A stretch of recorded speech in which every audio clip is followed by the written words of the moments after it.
Hello and welcome to the United Community Channel, and we're back with another Manchester United news show. Plenty to get into.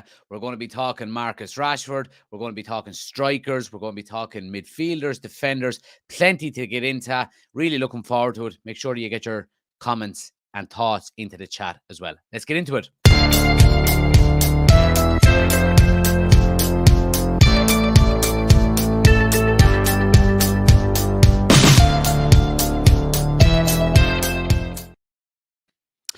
So yeah, like I said, plenty to get into, guys, and only one place to start really with United tonight, and that's in relation to Marcus Rashford. And reports are suggesting that Rashford is very, very close to signing a new deal for Manchester United, as you can see on the screen. We'll make it a little bit bigger for you. This was coming originally. It came from Fabrizio Romano today on the United Stand. They said Manchester United are on the verge of reaching an agreement with Marcus Rashford over a new long-term deal.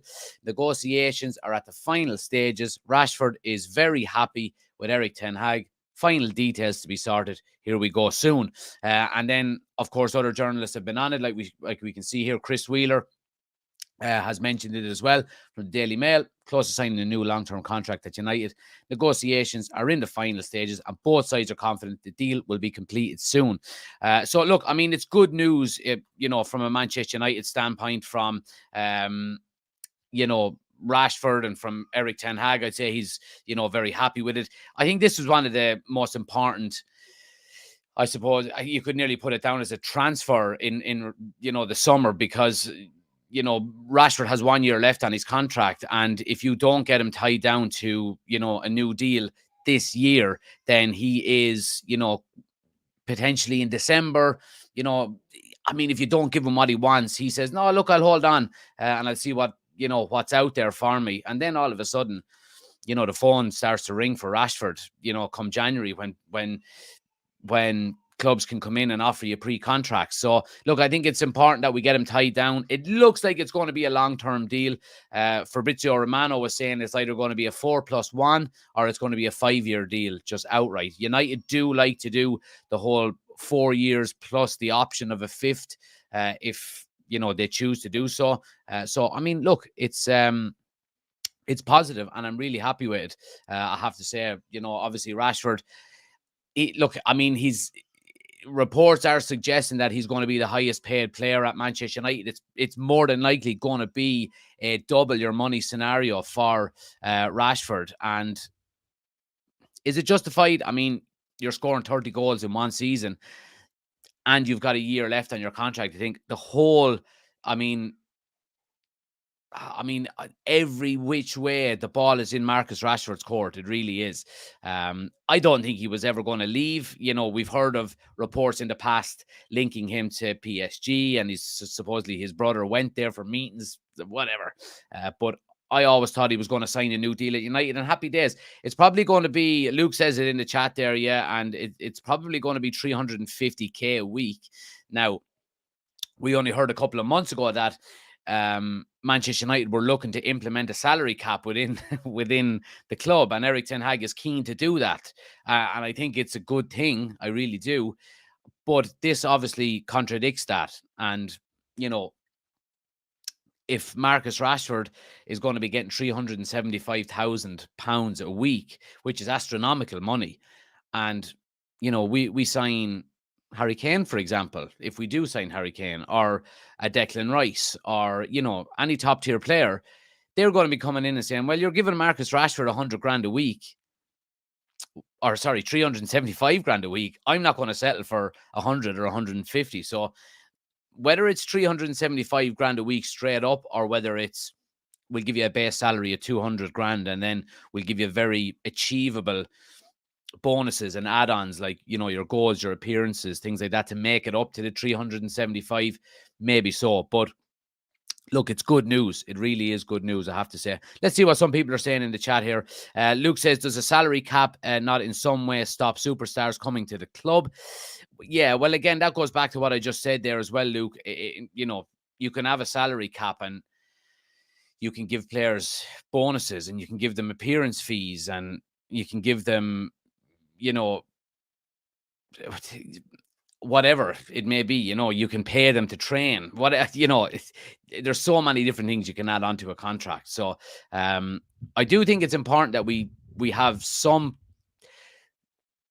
I suppose, restrictions in relation to what we do give to players on a weekly basis, because, we've been burnt too often in the past with that. We've had, obviously, Sanchez was the main one. I think we were paying his wages for at least 2 years after he left the club, and he was on over 300 grand a week as well. I'm in favor of not allowing players to get carried away in relation to what they're getting paid, but also you have to hit that fine balance between getting players into your club and, giving them proper wages. Are you watching the Ireland game? Says Collins. I am. We're going to do about another 25 minutes or so here, and then I'm going to go straight into the Ireland game. So if anybody is watching, stick around. We'll be going from United News Show straight into the Ireland game. It's going to be a spectacular game, I have no doubt. Ireland versus Gibraltar. Anyway, Ben says if he sticks to his form and scores another 30 goals this season, then he will be fine. Yeah, and it's going to be a very important year for Rashford, because, he's now set a very high standard for himself. He really has. And it's up to him now to keep that going. Now, look, if we do get a striker in that, can score 20-plus goals next season, it will take a little bit of pressure off Rashford. But I think if you could have Rashford getting anywhere between 20 and 30 goals next season on top of, a striker coming in and matching that amount, then, United all of a sudden have 50 to 60 goals in their team next season, before you add in Bruno Fernandes, Anthony, whoever else might be there, Jadon Sancho, Garnacho. So look, pressure is going to be on Rashford next season, but hopefully we can get a striker in that will ease the burden a little bit for him. But look, happy days with Rashford. Let's move it on. I just wanted to mention this really quick in relation to the takeover before we go back in and talk about some players and transfers. So this is in relation to Sheikh Jassim, and the sense both publicly and privately is that Sheikh Jassim bin Hamad Al Thani's 9-2 foundation has gone ahead of Jim Radcliffe's Ineos after making a fifth bid and final offer this month. Now, this is coming from The Guardian, so a decent enough source, you would have to say, and I think it's positive news for anybody who wants, the Glazers out completely, and I think this is what that provides. Again, guys, anybody on TikTok, I'm putting a lot of articles up on the screen. We're live over on YouTube as well, so if you want to check that out, you can read the articles on the screen as we're showing them. Head over to the YouTube channel. Link is on my homepage, United Community Channel. Go over there for the full experience and hit subscribe and get into the chat and let me know what you think. So look, good news, you would have to say, for anybody, like I said, that wants a Qatari takeover and wants the Glazers fully gone, which I think the majority of the United fan base are leaning towards, I have to say.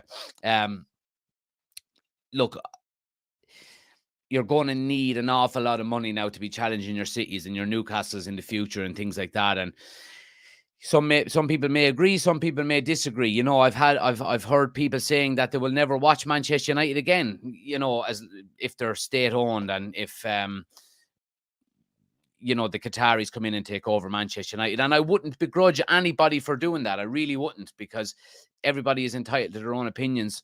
Me personally, I it's not that I don't want Qatar, but I think out of the options that we have, it is the best option for us, because it's basically a two-horse race, Jim Radcliffe and the Qataris. And if it's Jim Radcliffe, he's looking to keep the Glazers on. He's also looking to borrow money to buy a smaller percentage of the club. So you're looking at, whereas the debt that he might incur from buying Manchester United won't be loaded back onto Manchester United. It'll be his own personal debt or onto his, company, Ineos. I just don't like to see, or I don't want people buying Manchester United who can't afford to buy Manchester United. We've seen that with the Glazers 18, 19 years ago. So we don't want that again. And I think, look, if Manchester United are to be fully taken over, it's going to be a person or a company or even a state with basically unlimited funds, because Manchester United is going to be one of the most expensive sporting dynasties in the world to buy. So it's going to be interesting to see what happens. Let's see. Ben says, Mark says it's Liam Brady's last match as a pundit. Good stuff. And Ben says the Glazers gone will be the best bit of business this season if it finally happens. And yeah, look, and I mean, in relation to the takeover, just give me 1 second. Sorry.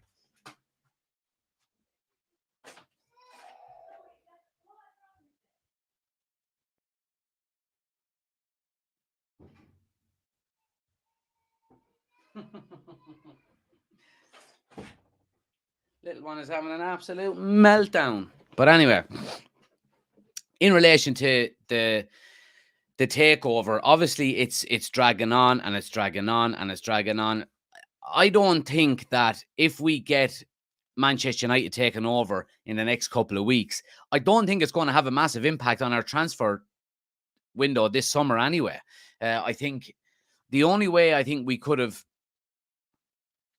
had a new owner take over and have their money implemented in this transfer window is if that the deal was signed, sealed, and delivered before the end of the season.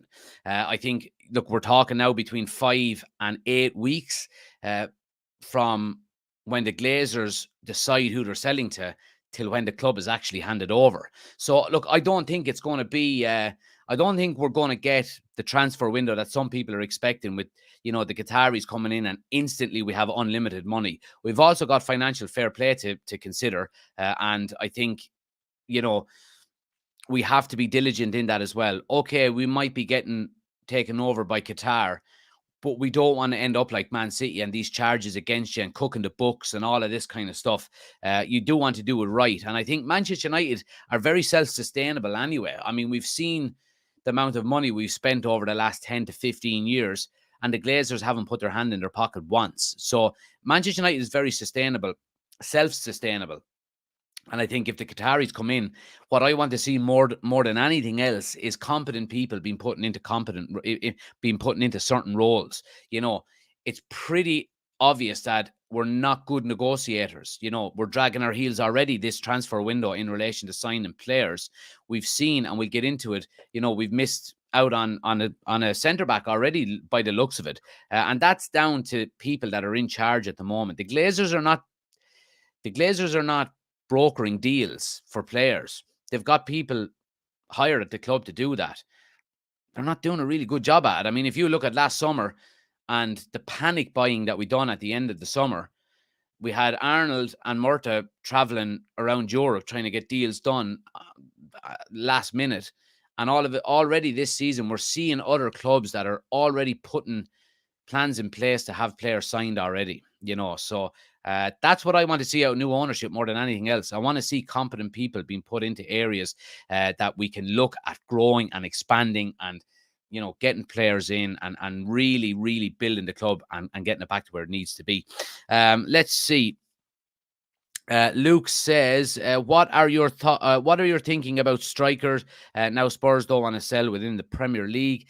Yeah, so look, that's a good segue, and we'll get into it here as well. Let me just see, where do I have it?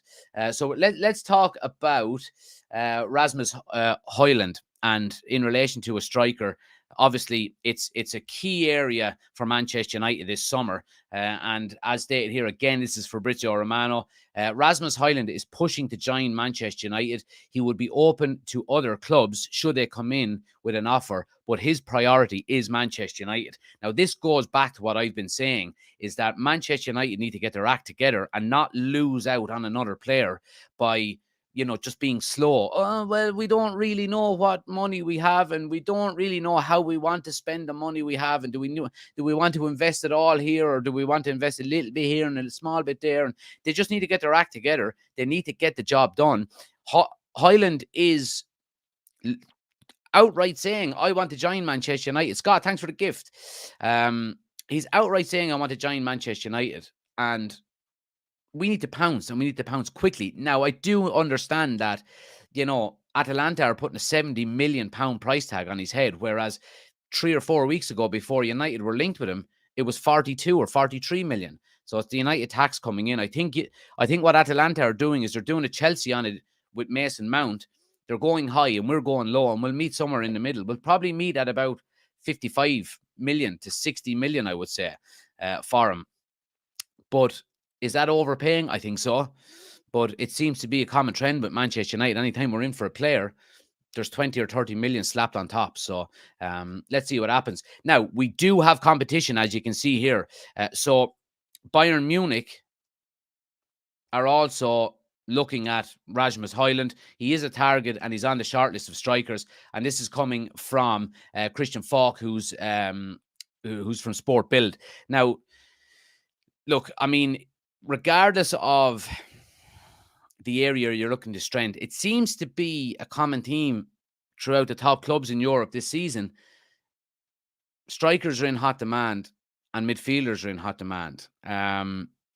So, I mean, we're not hearing an awful lot about wingers.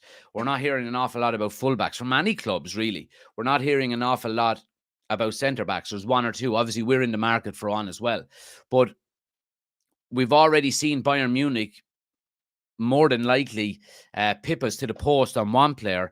And they're also announcing their interest in Rasmus Hojlund. So we're going to have our work cut out for us, and we need to get the finger out. We need to get it out quickly. But in relation to, a striker, I think this is, and I was reading this in the Manchester Evening News today. Let me make it bigger for you. He said, Atalanta's Rasmus Hojlund stance shows Manchester United shouldn't give up on Harry Kane. Now, I don't want to be like a broken record here talking about Harry Kane all of the time, because at the moment, the door is shut. But if we're looking here, what it says is, when Erik ten Hag sat down to put his his perfect summer transfer window, his Manchester United attack would have featured a proven Premier League goal scorer such as Harry Kane and a younger forward ready to develop like Rasmus Hojlund. Okay, but within a week of the transfer window opening, it looks like United's chances of landing Kane are already over, and they are being held to ransom over the deal for the 20-year-old Hojlund.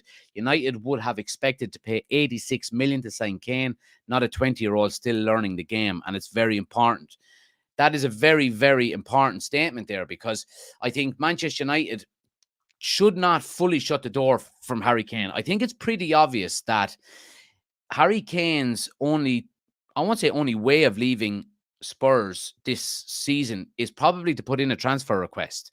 Now, if he puts in a transfer request, automatically the door is open again for Manchester United, and Daniel Levy will have to negotiate with any team that comes in for him. Now, you look, I mean, by all accounts, Harry Kane wants to stay in the Premier League because he wants to break the Premier League goal scoring record, and that's fair enough. So if Harry Kane puts in a transfer request, Daniel Levy will have no choice but to negotiate with United, because I don't see anyone else being in for him. I don't think he wouldn't cross the divide in London and go to Chelsea. City have Haaland, Liverpool have spent 100 million on Nunez. I couldn't see him going to Newcastle. So I think it's United all the way if he does put in a transfer request. So United need to be ready to pounce if that does happen at any stage throughout the window. Now, I mentioned this a couple of times last season when we were going for Frankie de Jong, and people were giving out, and rightly so, because it was very frustrating that the de Jong saga was dragging on for so long. But I said it a few times that getting Frankie de Jong late is better than not getting Frankie de Jong at all. And I would put Harry Kane in the same bracket as that. I would take Harry Kane on transfer deadline day like that, because I think he's such a good player, and I think he will slot into this Manchester United team so easily that you don't not that you don't. I would like to, if we were to sign him, I would like him to be on pre-season with Ten Hag to learn the ropes and things like that. But I don't think it would take him a long time. I think you could buy Harry Kane on transfer deadline day and play him the following Saturday for Manchester United at Old Trafford, and he scores 2 goals. No problem. So I will take Harry Kane late rather than never, if that makes sense. So look, I do think United need to keep the door open for him, and we've been saying this an awful lot throughout the season just gone. and credit to everybody that's been saying it. We've been pretty much on the ball that we've been saying United need a proven goal scorer and a younger player to take over from Kane in maybe 2 or 3 years' time or 4 years' time, whenever it may be. And, we mentioned Evan Ferguson, for example, to be that younger player, to learn off of Ten Hag, to learn off of Harry Kane or whoever it is that's your established striker. I think it's a very smart move in relation to future planning. So, I mean, if we do go out and get Hojlund, let's hope we don't overpay for him. But if Harry Kane becomes available, you still have to go out and get him. If you have to put your hand down the back of the couch to pull 20 cents out from behind it, then you do that to afford Kane, because Kane is the best striker in the world available at the moment. He really is. And I think we should be going all out for him. I really do. Let's see what people are saying here. All strikers are going to be expensive this window, says Chris. Yeah, I mean, look, strikers historically down through the years have always been expensive. They're the players majority of the time that are going to win you games, so you pay a premium. Let's see. Cottle says, look at Saudi signing all these players for ridiculous money. They can have McSauce and Maguire for 50 million each. Yeah, and I was very surprised to see Nunez from Wolves going to Saudi Arabia. I mean, there's a guy that's in the prime of his career, really shouldn't be leaving the Premier League. There was obviously talks of him going to Barcelona or places like that, and he's taken the money and ran, hasn't he? He really has. Real Madrid could sign Kane. It says they could, they certainly could, but I think if he does want to break the Premier League record, I think that's probably his priority. He's probably going to stay in England. Chris says, Kane needs to say what Hojlund said. He wants Man United. Yeah, and that goes back to what I've said. I don't think Kane will get a move away from Spurs this summer if he doesn't put in a transfer request and comes out and says that he wants to leave. Charlie says, Glazer's out. Love to see it, Charlie.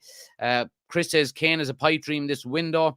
Owen says, Waters is in. Harry Kane ain't going nowhere. The poor fecker. Yeah, look, I mean, I don't think he's going to sign a new contract at Spurs. I think he'll run his contract down and leave. He's been promised the world at Spurs. He's given everything to Spurs, in fairness. He doesn't owe them anything. So I think he'll leave to try and win some trophies, because I don't think he's going to win one at Spurs. I don't think Postecoglou, from coaching a couple of years ago in, where was it, Japan he was coaching, I think. Now, I know Arsene Wenger done the same, but I think Postecoglou, there was talks of him not being allowed to take over at Celtic because he did not have all his coaching badges done. And now all of a sudden he's the Spurs manager. I don't think Harry Kane is going to be too blown away by that, Luke says, he's more than a goal scorer. Imagine the impact in the dressing room, and he's a leader. And Chris says, Kane is not available, and that's the problem. Yeah, there you go. Absolutely. Let's see what people are saying on TikTok here. Can we have Ahmad back for another season? He's progressing well with us. Now, I did hear reports, Steve, in relation to Ahmad, that he may be used as a bargaining chip in a deal for Hojlund to Atalanta. Now, don't worry, it's not in relation to a sale. Manchester United are willing to allow him to go on loan to Atalanta for one season as part of the deal for Rasmus Hojlund. So whether that would knock a few bob off the price tag, that remains to be seen. But I think it would be a good move. I think Ahmad probably needs one more season on loan. And I think if he could get that and play as well as he played this year, I think he would come back into Manchester United then. But look, like Ten Hag has said, he wants to see all of these young players in pre-season before he makes a final decision on whether they stay or go out on loan. So I like to hear that as well. Certified Trouble Boy, thanks for the gift. Much appreciated. We are waiting to see Greenwood playing for us again. I don't think Mason Greenwood is going to play for United again. I'm just going to put that out there. I think as good as Mason Greenwood is and potentially could be in the future, I think it's probably the best thing to do to cut ties with him and maybe loan him out, or because I just think it's a distraction that Manchester United, Eric Ten Hag, and the team don't need. We're finally in a positive transition where we're getting new owners, where we have a good manager, where there's positivity around the club again. I don't think Mason Greenwood coming back is going to help that. And I think it will do quite the opposite. Now, don't get me wrong. I would love for Mason Greenwood, if obviously if all of the things didn't happen, I would love nothing more for Mason Greenwood to be back playing at Manchester United. But I don't think that's going to be the case. I just don't. I really don't. People are asking, why is he a distraction? I mean, if you don't know that, then you shouldn't be asking the question. You know, Mason Greenwood is a huge distraction to Manchester United. And you look at all of the media, negative media attention it's going to get. You look at if it doesn't work out for the player itself, if, you know, we're finally turning a corner. I mean, how negative has it been for the last few years at Manchester United up until this season? You know, the Ranić, the Solskjaer era, even going back as far as Jose's final maybe season and a half, where it was getting very negative and there was falling outs and things like that. We're finally at a place where Manchester United are going in a positive direction. I don't think Greenwood coming back would help that. But again, look, everyone has their own opinion on it. Chris with the super chat, 199. Has to do with super chat. Here you go. Appreciate it, pal. Thanks for the support as always. Cottle says Greenwood should never wear a United shirt again. There we go. So look, people are going to be, you know, are going to have different opinions on it. Andy says he's an innocent man. He is. By the letter of the law, he's an innocent man. He is, of course. And I think for that reason alone, Manchester United are not going to, you know, tear up his contract. I think they will look to either loan him out or sell him, because, you know, legally Manchester United can't terminate his contract because he's done nothing wrong. So yeah, look, it's a terrible shame, because I loved Mason Greenwood when he was, you know, obviously before all of this happened. So it's a terrible shame, and because we would have had one of the best young players. Now, look, I could be completely wrong, and that remains to be seen. But let's see what happens. But I don't see it materializing. I really don't. All right, let's move it on, guys, and let's talk about Rabiot. So obviously Manchester United have been linked with Adrien Rabiot again this summer, and Manchester United's I suppose pursuit of him again is hitting a bit of a snag, with Barcelona registering their interest in the player. Now, I mean, let's talk about Rabiot first and foremost. I think obviously he does bring a bit of baggage with him in relation to what we've heard before about, you know, his mom being his agent, and she's a bit of a, I don't know how to say it, but she's a bit of a, she would be high maintenance, let's put it that way, in relation to her son and looking the best for him. And, you know, the ties have been thrown out of the pram a few times by the player and his mother, who is his agent. And look, I mean, I think Manchester United were in for him last summer, and his wage demand priced United out of a move for him. So look, he is on a free this year, so you could be talking about getting, you know, a very good player for nothing, like we did with, of course, Christian Eriksen last summer. And again, in midfield is an area of concern for us, and it's an area we're looking to improve. I think that, would I be happy with a signing Rabiot? I certainly would. I think he's a very good footballer, especially getting him on a free transfer when we're looking at, you know, maybe having some kind of restraints on our budget. You know, we're going to have to sell some players to build the transfer kitty more than the 120 million that's supposedly quoted that we're looking at. So I think it would be a very good deal. Now, in relation to the interest from Barcelona, I can't see Barcelona signing Adrien Rabiot. And here's my reasoning for it. Barcelona are exporting their players and trying to get players off of their books with high wages. Now, what happens when a player comes for free to a club? Because there's no transfer fee, the player and their agents demand a higher wage, because you've saved 30, 40, 50, 60 million, whatever it may be, on a transfer fee. Okay, well, you can now afford to give me 300,000 a week. And given Rabiot and his mother's high demands on wages, even last year when he had a year left to run on his contract, imagine what they're going to do this summer.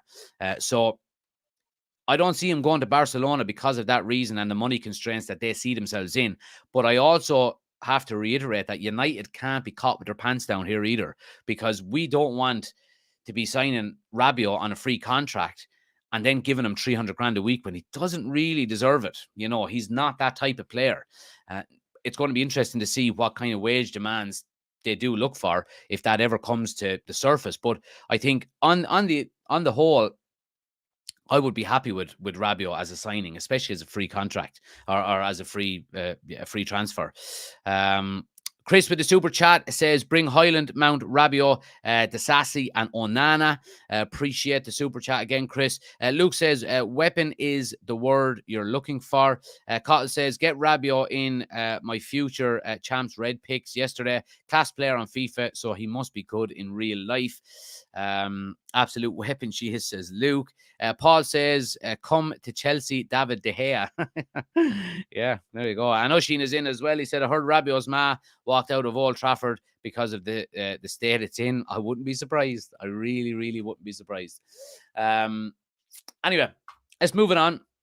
We're flying through these. We're going to get another few minutes because we're going to be moving on to the Ireland versus Gibraltar game in about 10 minutes' time. So let's wrap it up real quick here. United, 80 million star reputation now in the mud at Old Trafford, and that's in relation to Harry Maguire. United star could be handed a career lifeline by two clubs, but only if they buy him, and that's in relation to both Newcastle and Aston Villa in relation to them having interest in the player. Now, we have heard reports as well about Spurs being interested in Harry Maguire, and I think he would be perfect for Spurs. I really, really do. And I think that, and we've also heard that Spurs could potentially be looking at David De Gea as a replacement, as their new number one. So I think if we go back to the Harry Kane scenario that we've just been talking about, Spurs are interested in Maguire and David De Gea. Now, David De Gea obviously would go on a free because his contract is up. I'm correct. Oh, no, sorry. United can trigger the 1-year extension on it.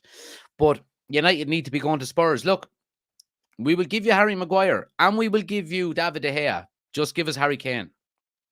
We'll even throw in, I don't know, Avatar on Blu-ray for you if you want. I just seen it over there. That's where I got the idea from that. But anyway, and that's the kind of business we need to be doing. That's the kind of business we need to be doing. Smart business. Okay, you want Harry Maguire.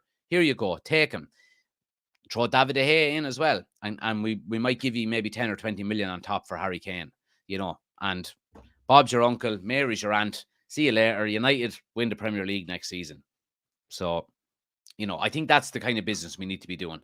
But look, I do think time is up for Harry Maguire. It all depends on whether we're going to sign a new centre-back, though, because it looks like Manchester United have lost out on the race to Kim Min Jae.